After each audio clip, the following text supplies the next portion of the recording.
Hey guys, so welcome back to our YouTube channel. Rebecca is here from English Takeover, and today I have a special guest for you. He's born in New York but grew up in Panama, so somehow he's like not really a native speaker but native speaker. Let's find out how we do to speak like a real American and still speak another language, which is Spanish as well.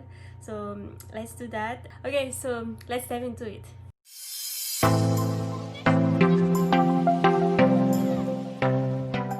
Okay guys, so we have here a special guest, and I am so thankful that he accepted to be on this on our YouTube channel.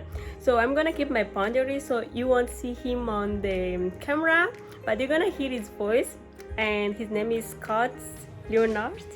Scott Leonard. Okay, welcome Scott. So can you tell us a little bit about you or your experience? As you know, this channel is about learning English, so let's focus not on your parkour as something else, but as like tell us about where you born and then what happened after that, because I think that's really interesting. So I was born in New York, and I grew up in the United States until I was about 10 or 9. And then when I was like 10 or 9, my parents got separated, and I ended up getting moved overseas to Panama, to be specific. So in Panama, you know, the primary language is Spanish, and so it was a lot of difficulties, but I ended up learning how to speak Spanish there, and struggling to maintain my English, because you know, you can forget how to speak a language if you don't speak it. Yeah, so when you was in Panama, do you went in a school that speak English, or how did you do to maintain that the language, as you said? So there was like a lot of different things. So first, we went to school that spoke English sometimes. It was really expensive to go to the English school, so it wasn't like something that was constant. Like, I went to the public school there for a few years as well, and that was like completely in Spanish. So to keep my English fluent, I spent a lot of time just watching TV that was in English, and watching movies that were in English. Like I said, it was really hard, but I always, even when I was a kid, wanted to keep like I wanted to have like a normal American accent, so I like put a lot of effort into speaking that way. Yeah, so when you was first moved in Panama, you didn't speak any Spanish at all? No, I didn't speak any Spanish at all. So when you left there, you start to learn how to speak Spanish? And, yeah. Oh, okay. Yeah, so how was that? Yeah, because maybe there is someone there who maybe have the same experience. So how did you live that? So, I mean, I was a kid, so it wasn't so hard to learn. It took me maybe like a month to understand what people were saying, because everyone was speaking Spanish. No, like nobody was speaking English. Everybody was speaking Spanish. So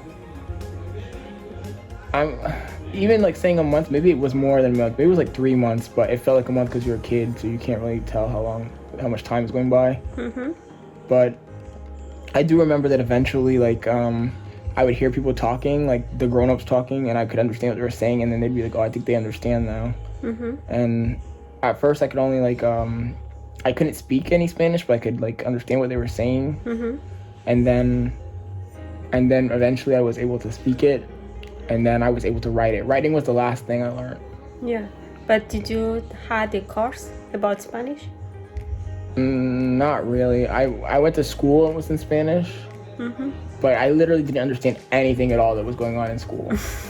Like, I literally just went to every single class, and like they were just talking, and it sounded like they were talking like, you know, they're just making weird noises. Just a noise. Yeah. Like just a noise. Oh, yeah. And but towards by the end of the year, I kind of like could understand a little bit, I guess. I mean, it's kind of blurry, like my memory of it, just because like when you remember it, you kind of remember like what was happening, but I can't remember if I was lost or not, because I had friends and everything, and so there was some sort of language barrier, but it wasn't as deep as you would think it would be. I guess because you're a kid. I mean, Okay. or maybe I was just speaking in English to them. I don't even know. I don't remember, to be You honest. don't remember? I might have just been speaking in English to the kids that spoke in Spanish, and they were like speaking Spanish back to me. Oh my, okay. Yeah. Yeah. Yeah, so now can you say like you speak like a real Spanish, like like someone like a native Spanish? Yeah. Okay. Pretty much, because the same thing, like, even though like I've been in America for like 5 years, and I only speak Spanish with my brother, so I feel like I'm kind of like losing a little of the accent or whatever. But when I lived in Panama, like I made sure to have like speak Spanish so that no one knew I spoke English. So like if they heard me speaking Spanish, they would never know I spoke English. I didn't have like an accent or anything. Okay. But that's just me. Like I put effort into like having the right pronunciations and stuff. Yeah. So what will be your advice for those who want to have this American accent? Maybe they are not living in the US, but somewhere else. So my advice. So a few months last year, maybe a year ago, I was trying to learn Portuguese. And what I was doing, it was kind of the same thing I did to learn Spanish. Like I was just watching cartoons in Portuguese and listening to podcasts and just listening, like just 24/7, just listening to that kind of stuff. Not even writing anything down or anything, just listening to them talking and trying to follow the conversation and finding topics that I was interested in to listen to. And I got a lot of. I gathered a lot of knowledge of the language doing that.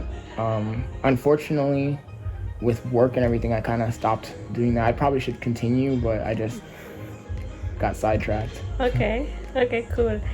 Yeah, another thing before we end this interview, like you are writing a non-fiction book. So that's really impressive. So yeah, because you guys used to read it, because there are a lot of, like it's not really easy to read book. Like you use a lot of vocabulary. So how you do to how to say that? Like because you are not like living here. So how you get all of that skill in writing, like? So the skill in writing, a lot of it was because I started reading like a lot of books. And the more books I read, the more words I got. That and a lot of the grammar, I actually have a small grammar guide book somewhere in that pile of books that I have. Okay. And like whenever I was stuck or had a question, I'd go and like reference the grammar book, because there were some rules that have, like English has some weird rules, like just the commas and stuff like that kind of was confusing. So I would just use the book as a reference. And as far as vocabulary, it was mainly just from reading other books and also like watching a lot of like YouTube shows and stuff and gathering referent words from there. Sometimes you hear a word, like a new word, and it sticks with you in your memory or something, and when you're writing, that word comes back to your memory. Okay. Yeah. Okay, so that's it, guys. Thank you so much to my boyfriend Scott, and see you next week. And happy holidays, guys, and enjoy your life. Bye.